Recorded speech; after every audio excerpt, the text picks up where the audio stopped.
কাল থেকে, এবং সেখান থেকে আমাদের তত্ত্বজ্ঞ হয়ে ধ্যান ধারণা করে আমরা সারা ভারতবর্ষ হলো আধ্যাত্মিকতার জন্মভূমি।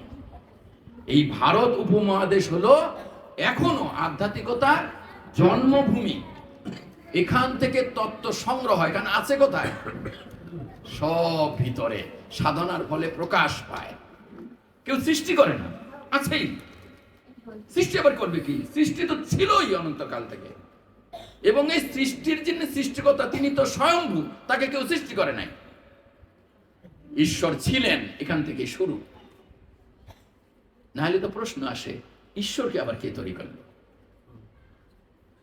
এই প্রশ্ন তো জবাব নাই। তিনি ছিলেন, শুরু হলো বেদ। বেদে ঈশ্বর শব্দ আছে তাই আমরা ঈশ্বর বলি। বেদে ঈশ্বর আছে তাই আমরা ঈশ্বর বলি। তার মানে আমাদের ভিত্তি হলো মূলে ওখানে। অতএব এই সনাতন ধর্মকে বাঁচাতে হলে শুধু এই রকম করে কোনোদিন তত্ত্বহীন কোন জাতি, কোন মানুষ, কোন সমাজ ভালো হতে পারে নাই। তাকে কেউ গ্রহণ করে নাই, তাদেরকে মানুষ চিরকাল ছুঁড়ে ফেলে দিছে।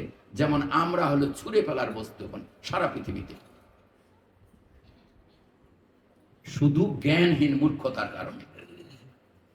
ভাবুক একটা কি ভাব নিয়ে আসি, পড়া নাই, শোনা নাই, ধ্যান নাই, ধারণা নাই, গুরুকে একটু আদর্শ চলন নাই, চিন্তাশীল নয়।